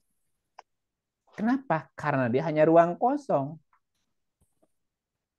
Ya dia nggak bisa disebut apa? Apa ini namanya? Nggak dapat, emang kosong itu. Ya. Nah, dari si nafas itulah yang tadi kendaraannya di S anode yang memang itu ruang kosong, menjadikan sesuatu yang mati jadi hidup. Yang disebut sebagai bioelektron. Ya, atau dalam bahasa kimianya apa biologinya? Sistem hormon namanya. Coba lihat ayat berikut. Ayat ini 726. 76 ayat 1. 726. 726. Bismillahirrahmanirrahim. Surat 7 Al-A'raf ayat 26. Hai anak Adam, sesungguhnya kami telah menurunkan kepadamu pakaian untuk menutupi auratmu dan pakaian indah untuk perhiasan. Dan pakaian takwa itulah yang paling baik. Yang demikian itu adalah sebahagian dari tanda-tanda kekuasaan Allah. Mudah-mudahan mereka selalu ingat. Nah, tambahin 10:31. Bismillahirrahmanirrahim. Surat 10 Yunus ayat 31. Katakanlah, siapakah yang memberi rezeki kepadamu dari langit dan bumi? Atau siapakah yang kuasa pendengaran dan penglihatan? Dan siapakah yang mengeluarkan yang hidup dari yang mati dan mengeluarkan yang mati dari yang hidup? Dan siapakah yang mengatur segala urusan? Maka mereka akan menjawab, Allah. Maka katakanlah, mengapa kamu tidak bertakwa kepadanya? Siapa yang memberi rezeki kepadamu dari langit dan bumi? Siapakah yang memiliki, bukan yang kuasa, yang meliku itu yang memiliki. Amma yamliku sam'a wal absor. Siapakah yang memiliki pendengaran dan penglihatan? Kan gitu. Siapa yang memberi rezeki dari langit dan bumi? Siapa yang mempunyai pendengaran dan penglihatan? Siapa yang mengeluarkan yang hidup dari yang mati, mengeluarkan yang mati dari yang hidup? Siapa? Siapa? Siapa yang mengatur semua urusan itu? Mereka menjawab, Allah. Terus, kenapa nggak takwa kepada dia? Oke, lanjutin. Tambahin di surat 16:65. 16:65. Bismillahirrahmanirrahim. Surat 16, An-Nahl, ayat 65. Dan Allah menurunkan dari langit hujan, dan dengan air itu dihidupkannya bumi sesudah matinya. Sesungguhnya pada yang demikian itu benar-benar terdapat tanda-tanda kebesaran Tuhan bagi orang-orang yang mendengarkan. Nah, dari nafas itulah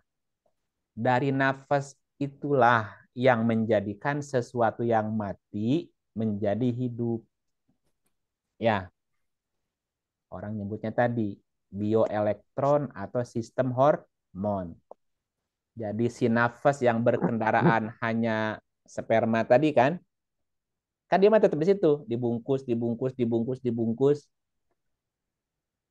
Sebesar apapun pesawat terbang, sebesar apapun kapal tanker, ya si pilotnya ngegedein nggak?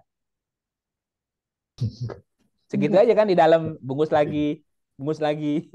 Ya, ya. Kan si napasnya mah segitu aja, sebetulnya nggak bertambah, segitu aja. Hanya bungkus luarnya yang bertambah kan. Kayak orang pergi ke bulan, naik Apollo, ya si astronotnya di mana?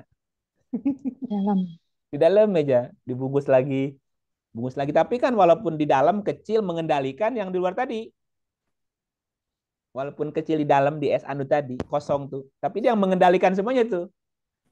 Tubuh ini kan hanya kendaraan tambahannya aja, berlapis-lapis lapis sampai 7 lapis tuh, gitu kan. Tapi sebenarnya terkoneksi ke dia di dalam adanya gitu. Jadi pengendalinya di dalam. Nah, namanya berkendaraan. Nah, yang bisa merasakan sesuatu ya si napas itu juga. Makanya kemarin kan kita bicara rasa kan? Dan si napas itulah yang bisa merasakan segala sesuatu yang terjadi, yang apa namanya, yang diterima oleh seluruh tubuh kita. Makanya kullu nafsin dha'iqatul maut ya. Setiap jiwa itu merasakan sesuatu. Jadi yang merasakannya di dalam, Bu. Nah, ketika pesawat kena turbulen, ya yang merasakannya siapa? Kan yang di dalam kan? Penumpang. Wah, penumpangnya kan? Wah, turbulen nih. Ya kan kapalnya mah ya ngapa-ngapain, tapi yang di dalam merasakan sesuatu. Kok nggak enak hati ya? Nah, gitu nih. Kok aku happy ya? Nah, kan di dalam rasanya. Nah, yang merasakan itu adalah nafas itu tadi. Si nafas yang ada di dalam tuh. Ya anu tadi. Wah, apa nih? Gitu. Jadi si nafas itulah yang merasakan sesuatu di seluruh tubuh. Lewat apa? Lewat namanya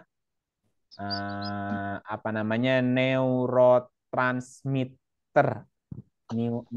Neurotransmitter susah nyebutnya. Atau sistem kelistrikan lewat hormonal tubuh. Mas Indra kalau lewat rumah tua udah lama nggak dihuni tuh. Apa rasanya? Udah malam-malam jam 1 lagi, udah gelap, nggak ada cahaya, lewat rumah tua lagi. Pengen direnov. Lain kan kalau ini pemberani. kok kayak nggak enak ya gitu. Bulu keeng. Ada apa nih ya? Kenapa? Karena yang merespon si rasa, si jantung. Mata kita nggak lihat sesuatu, tapi merasakan sesuatu. Oh, berarti di situ energinya tidak bersahabat. Gimana caranya? Ambil lampu biar terang, taburin garam, Pak. Ya, kalau perlu pakai pakai ozon tuh. Nanti hilang tuh. Itu Mbak. Mbak. Kenapa takut? Karena gelap. Nah, berarti terangin. Ya kan? Tapi masih nggak enak. Nah, coba ditaburin garam. Garam itu kan NaCl, Pak. Bisa bisa Ya. ini. Iya, Pak. Netralisir. Menetralisir itu. Nah, kalau masih di ozon aja di ozon biar oksigennya diikat tuh. Nah, kalau terang dikasih tuh enggak masuk aja. Itu kan energi yang tidak bersahabat, bisa disahabatin. Bukan dengan klinik, enggak. Itu aja. Hilang tuh nanti energinya. Punten Kang, saya boleh ini sedikit. Ini Ya, baru banget saya tahu bahwa ini tuh ininya di jantung. Selama ini saya apa mengira itu ada di kelenjar di pineal di otak gitu. hmm. Bahwa yang namanya apa namanya yang Nafas, tadi lah yang keenam tadi kalau saya sebut indera keenam lagi ntar indera keenam tuh ya itu di, ada di di jantung. makanya agak agak surprise meskipun tadi ya eh, saya beberapa tahun ke belakang pernah ada yang menyebut bahwa eh, yang namanya Tuhan itu adalah eh, apa kecerdasan semesta tak terbatas yang mengisi segenap ruang kosong tadi gitu. Ya, ruang kosongnya di mana? Nah itu dia. Itu es anode itu. Di jantung itu ada ruang kosong. Ah, sebentar saya mesti nyari gambarnya. Ya, oke, bentar. Mudah-mudahan ketemu. Ya, sambil menunggu kita baca ayat dulu ya. Sambil nunggu. Nah, jadi sekaligus si jantung itu juga sebagai penangkap semua gelombang. Ya, yang disebut sebagai otak. Jadi ada yang namanya otak jantung, Pak. Ya. Nah, dengan bahasa agama itu namanya kulub, Pak, kolbu. Makanya ketika orang bicaranya kolbu, nunjuknya jadi dua, Pak. Bisa ke sini, kolbu dalam arti jantung, atau kolbu dalam arti otak, Pak. Misalnya gini, ala inna fil jasadi mudgoh. Itu dalam hadis ya. Ingatlah bahwa dalam tubuh manusia ada segumpal daging. Jika daging itu baik, maka baik seluruh tubuh. Baiklah seluruh tubuh. Jika daging itu rusak, maka rusak seluruh tubuh. Ala wahyal kolbu. Ingatlah bahwa itu adalah kolbu. Nah, itu nunjuknya kemana, Pak? Dada. Ke dada. Kalau jantung rusak, suplai oksigen, suplai darahnya normal nggak, Pak? Rusak seluruh tubuhnya. Juga bisa menunjuk ke kalbu yang ada di otak. Kalau otaknya rusak, perilakunya rusak. Rusak. Jadi ada dua makna kolbu otak, Pak. Otak jantung apa otak ini? Gitu. Jantung juga punya otak. Nah, tadi yang ruang kosong itu kan sebutnya ada di jantung. Kalau bicaranya ruang kosong, itu adanya di jantung. Gitu. Ya, dan Quran diturunkan juga ke kolbu. Nah, kolbu jantung apa kolbu otak? Kalau di situ masuknya ke sini, kolbu yang di sini. Otak. Nah, ke Otak otak. kepala. Nah, makanya ada yang disebut dengan basor, Pak, basiroh. Mata. Basiroh itu adalah mata hati, mata kolbu. Nah, itu berarti indera ketujuh tuh. Di sini letaknya. Iya, ada juga. Itu namanya mata kolbu. Ada juga otak jantung. Nah, jadi semuanya terkait sebetulnya. Coba kita lihat ayatnya. Bahwa Quran masuknya juga ke kolbu kan. Surat 297 tuh. Kami punten menanya. Ya. Kalau misalnya lagi manteng gitu ya, kita lagi Dia doa, manteng. yang lagi manteng doa gitu, kemudian fokus gitu. Di kening itu suka sakit. Apakah mata kolbu kita ini lagi berfungsi atau gimana ya? Kalau sakit berarti belum bisa apa bukan belum aktif ya. Dia belum Belum sinkron mungkin. belum sinkron. belum sinkron. Karena kalau sinkron langsung melihat sesuatu biasanya. Pening gitu kayak ada sesuatu yang bisa dilihat. Nah, kalau pening berarti dia belum bisa ngerespon tuh. Masih ada error yang apa yang membuat belum dia connect berarti ya. belum connect berarti. Kalau connect nanti jadi seperti nyambung. Melihat sesuatu yang tidak bisa dilihat oleh mata ini. Merem pun kelihatan gitu bahasanya. Nah, kalau masih pusing, kok pusing ya? Nah, berarti ada sesuatu yang nggak sinkron nih. Di mana nih?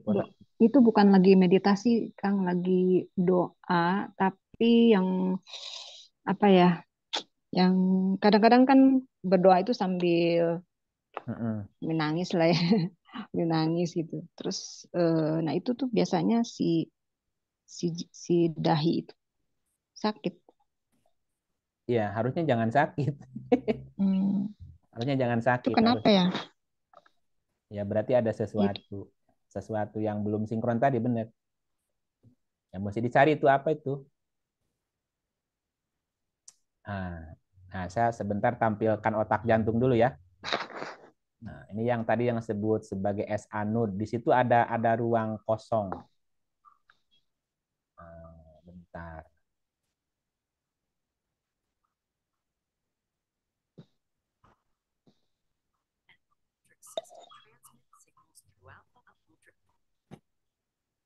Share dulu bentar, share gambar ya. Nanti yang ngerti bahasa Inggris di itu ya, di translate ya. Ini suaranya cuman biasanya nggak keluar suaranya. Lihat gambarnya aja ya, kalau nggak ada suaranya. Suaranya nggak kedengeran.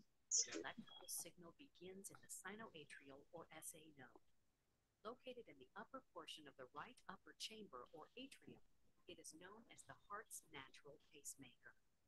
The electrical signal passes down to the ventricles, the lower chambers of the heart, via the atrioventricular or AV node.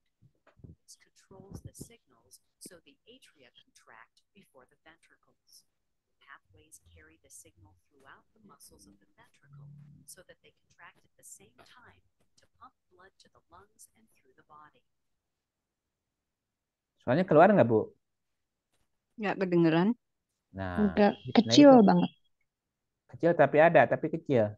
Ada tapi kecil, tidak terdengar. Nah, itu masalahnya. Apa yang mesti disetting di sini? Sound system speaker. Sekarang kedengar nggak suaranya?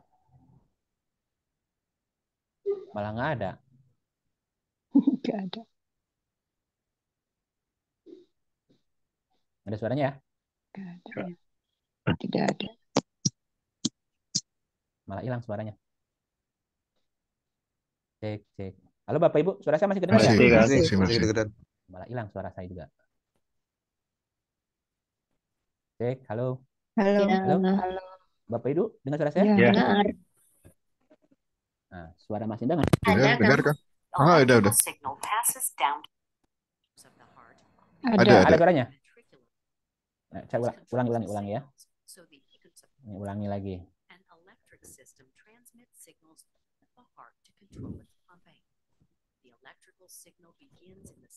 Alit, Kang. Alit pisan? Iya. Pisan. Oh, ya uas lah tak. Itu yang ruang kosong itu ya? Ini si ruang kosong ini. Iya. Ini kan ruang kosong kan? SA node. Ruang kosong. Itu ruang kosong ya, Kang? Iya. Ini sebesar kuku sini, sebesar kuku itu. Apa bahasa Arabnya tadi?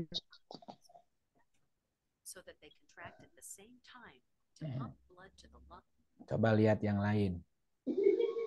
Yang lain ya. Ini yang gambarnya ilustrasi. Sifat komponen sistem konduksi. Nah, ini yang bahasa Indonesianya. Yang bahasa Indonesianya. Sifat komponen sistem konduksi jantung. Yang pertama, nodus sinoatrial atau SA node. Nah, ini SA Nodus node. sinoatrial merupakan generator atau pemicu utama dalam sistem konduksi jantung. Kedengar suaranya, Bu? Kedengeran. Ada kan? Ada. Ada ya, lanjut. Ada. yang memiliki sifat otomatisasi tertinggi. Nodus ini terletak pada batas vena cava superior dengan atrium kanan. Nodus sinoatrial mampu memicu jantung dengan kecepatan 60 sampai 100 kali per menit. Yang kedua, jalur internodal dan serabut Brahman. Jalur internodal menghubungkan nodus sinoatrial dengan nodus atrioventrikuler, sedangkan serabut Brahman yang menghubungkan antara atrium kanan dengan atrium kiri. Yang ketiga, nodus atrioventrikuler atau AV node.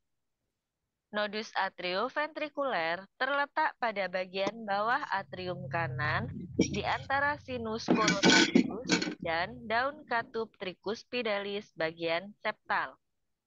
Nodus atrioventrikular merupakan penyaring impuls yang berasal dari sinus. Nodus ini dapat memicu jantung dalam keadaan tidak normal, atau sinus tidak dapat mengeluarkan impuls dengan kecepatan 40 sampai 60 kali per menit.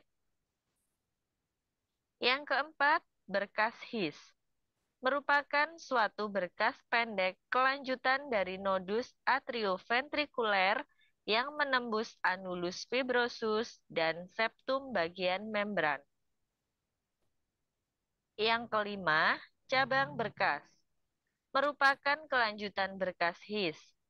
Cabang berkas ini terbagi menjadi dua bagian, yaitu cabang berkas kiri untuk ventrikel kiri dan cabang berkas kanan untuk ventrikel kanan. Yang keenam, serabut Purkinje.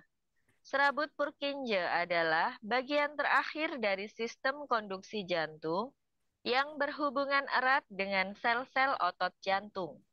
Serabut Purkinje juga dapat mengeluarkan impuls dengan kecepatan 20 sampai 40 kali per menit jika generator atau sumber-sumber impuls yang di atasnya tidak dapat mengeluarkan impuls untuk mencegah henti jantung.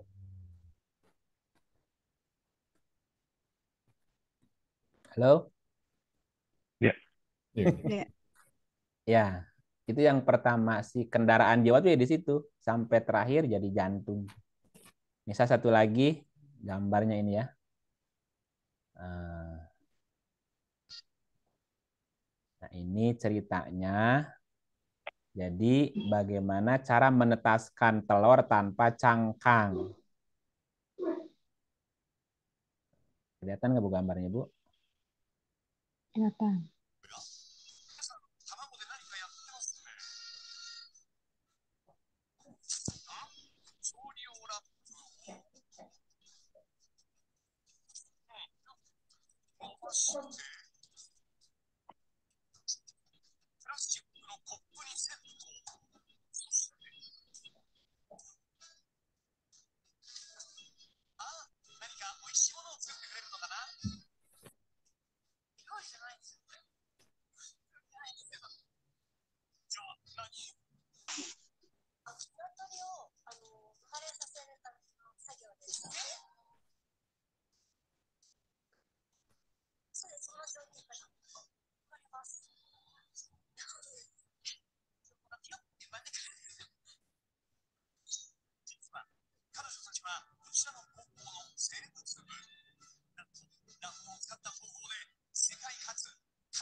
Jantungnya mulai terbentuk.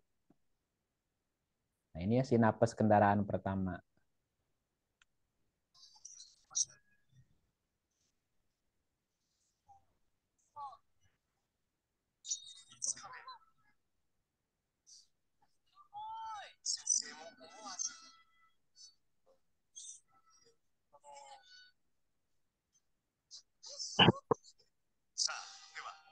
Ini jantung yang berdetak. Tubuhnya belum ada.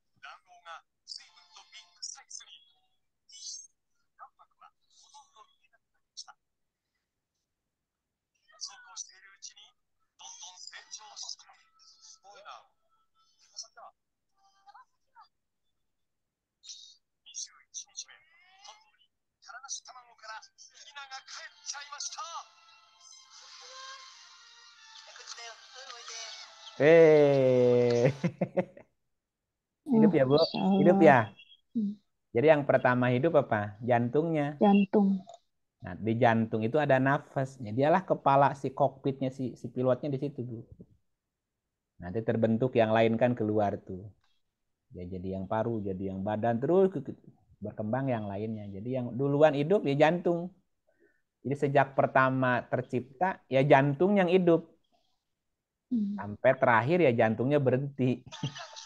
Jantung berhenti, ya udah berarti berhenti kehidupan.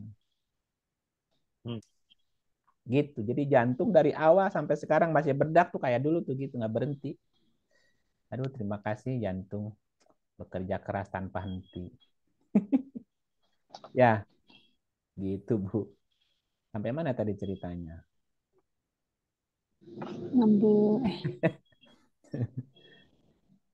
ada otak jantung. Jadi gini, urutannya kalau diurut gini ya. Nah, urutannya kalau diurut, bukan urut karena keseleo, bukan. Kalau diurut dari cerita tadi, apa tuh? Jadi nafas adalah daya hidup. Nafas adalah daya hidup. Dan itu yang pertama hidup tadi, yang kalau ditelur tadi yang pertama duk duk duk duk, itu daya hidup. Dan itu tempatnya nafas tadi. Nah, sistem yang bekerja disebut dengan sudur. Kolbu dan fuad itu berfungsi sebagai kelistrikan dan hormonal. Nah, anatominya disebut jantung dan otak. Jadi jantung dan otak kerjasamanya di situ. Makanya ketika bicara kolbu bisa nunjuk ke jantung, bisa nunjuk ke otak. Jadi antara jantung dan otak yaitu yang kerjasama tadi. Gitu. Nah, si jantung akan memberikan sinyal-sinyal yang bisa kita rasakan langsung dalam bentuk desir frekuensi. Sedangkan si otak berfungsi sebagai organ yang memahami maknanya gitu. Bisa dibedain ya? Saya ulangi. Jantung akan memberikan sinyal yang bisa kita rasakan langsung dalam bentuk desir frekuensi.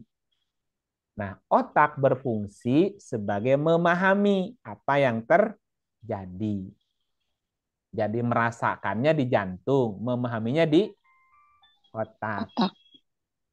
Jadi rasa di otak. Tapi kalau frekuensinya di jantung, kerasanya ketangkapnya sama jantung. Nah, otak memahami gitu. Makanya fuad. Fuad itu kan memahami. Gitu ya.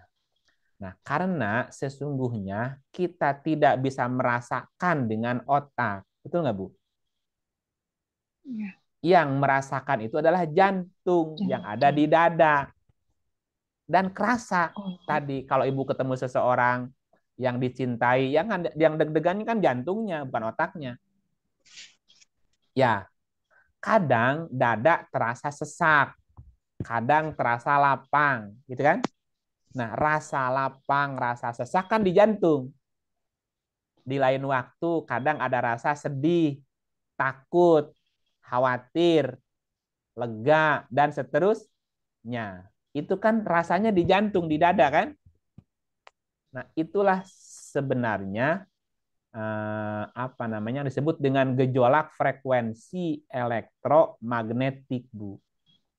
Nah, dengan bantuan tadi ada namanya mekanisme hormonal tertentu atas perintah otak di sistem limbik.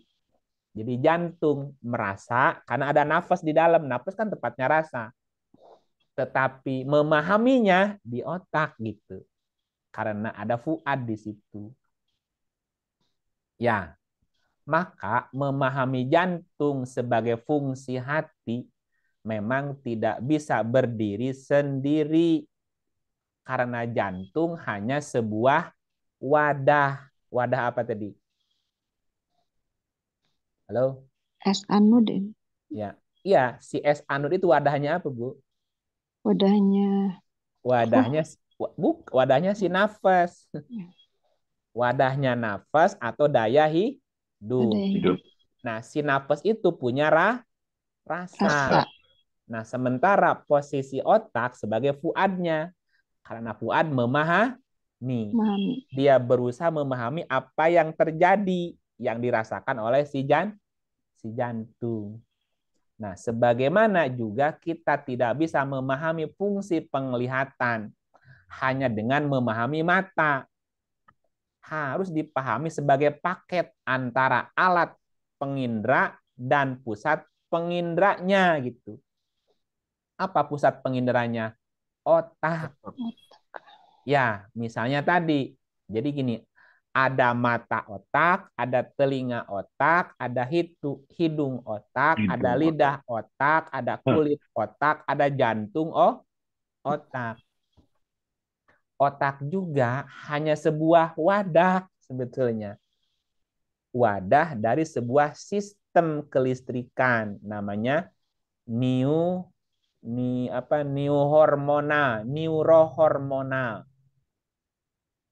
Orang nyebutnya sudur, kulub begitu. Nah, adanya di mana? Di sistem limbik dan batang otak. Juga di dalam fuad. Fuad itu korteks cerebri. Nah, muncullah sebuah kecerdasan tertinggi yang disebut dengan sidratul muntaha. Kalau semuanya sudah terkoneksi. Ya, gambaran sederhananya begini. Ini gambaran sederhananya gini. Anatomi adalah organ, ya. Fisiologi adalah cara kerjanya dan fungsi. Bukan telinga yang tuli, tetapi pendengarannya yang tuli sama. Bukan matanya yang buta, tapi penglihatannya, basornya yang tuli. Bukan kolbu, bukan si neurotransmitternya yang buta, tetapi mata hatinya gitu. Mata hatinya yang buta. Ya, dan kolbu juga berfungsi sebagai akola, yakilun berpikir atau berakal. Jadi yang buta bukan matanya, tapi basornya, penglihatannya. Yang tuli bukan telinganya, tapi pendengaran sam'anya gitu. Jadi telinga azan itu fungsinya sam'a.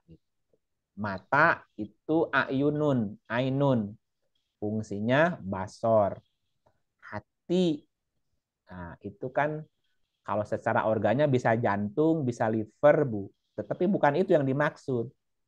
Hati itu nafas, sudur, kolbu, dan fuad. Kan ada 4 perangkat hati. Nafas, sudur, kolbu, fuad. Ya kan? Di dalam nafas ada sudur, di dalam sudur ada kolbu, di dalam kolbu ada fuad. Kalau bicaranya fungsi. Jadi tambah pusing ya? Pusing apa gimana? Ada ayat bukan matamu yang buta tapi hatimu di dalam dada. Di dalam dada tadi, Berarti dada yang mana? mata kolbu itu Mata berarti ya. kolbu yang buta atau mata jantungnya yang buta. Tidak kalau yang buta adalah jantung, dia sudah mati rasa, Bu. Nah, kan ada orang yang mati rasanya kan? Kamu tuh nggak punya perasaan.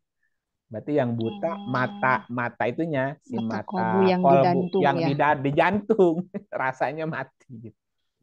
Tapi Jadi, kalau tidak bisa berpikir itu itu berarti mata kolbu yang otaknya ada di kepala di berarti ya. kepala otaknya kalau nggak bisa mikir, nggak bisa memahami, nah itu otaknya berarti yang Memahami ya. masalah gitu. Kalau nggak bisa merasa, jantungnya masalah. Jadi masing-masing ada fungsi gitu ya. Jadi yang punya dua fungsi itu kolbu ya, bukan yang lainnya enggak ya. Kolbu tuh fungsinya bisa double, bisa multi Ya, bahkan. kalau fuad itu udah pasti di kepala. Di kepala memahami. Sudur juga di kepala. Nafas di jantung, fungsinya Nafas di merasa. jantung. Kolbu tuh dua-duanya, dia bisa multifungsi dia. Bisa berakal juga, bisa berpikir juga, bisa merespon juga, dia bisa tuh si kolbu tuh. Ya, jadi gitu Bapak Ibu. Maaf kalau jadi pusing ya. Mesti berulang-ulang nih didengerinnya. Ini gegar pemahaman ini Kang. Ini pemahamannya angel juga ya. Gegar pemahaman ini barusan. Bukan gegar otak, gegar pemahaman ini. Iya, kita sedang memahami. Gegar fuad berarti, gegar fuad.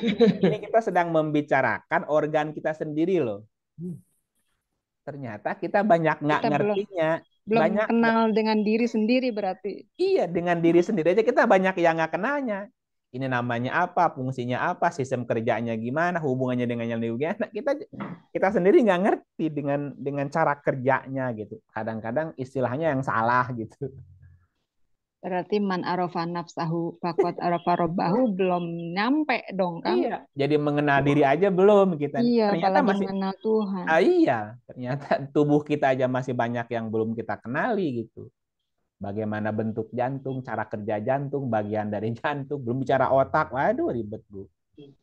Ya, makanya barang siapa mengenal dirinya dari diri yang fisik secara tubuh anatomi sampai diri yang ruh sebagai energi tadi, sampai diri yang napas, Pak, tadi yang bicaranya rasa. Coba kalau kenal itu aja, kita udah terkagum-kagum. Masya Allah, ini Tuhan cerdas gitu. Ini Tuhan, ini Tuhan menciptakan ini coba hebat gitu loh, Bu. Nah, baru tuh kagum sama Tuhan. Gitulah kira-kiranya. Maaf ya. Kalau agak-agak kusut, ya emang tidak mudah ngejelasinnya. Aduh, gimana ngejelasinnya? Nyari bahasanya itu. Ini mengenal belum, apalagi berkomunikasi gitu kan? Ya gimana komunikasi, kenal aja enggak? Kalau komunikasi kalau udah kenal. Nah iya, kalau udah kenalan baru kan ngobrol gitu. Ngobrol juga kan mesti butuh berkali-kali. Ini baru ketemu, belum terlalu kenal. Nah, udah kenal dulu, lebih dalam kenalnya baru ngobrol kan? Kayak jantung, apa kabarmu kan gitu. Nanti ngobrol sama jantung gitu, ngobrol sama otaknya, ngobrol sama ini situ. Nanti dia ngasih tahu tuh sama peka gitu kan. Berarti saya masih Fir'aun, Kang. Ya.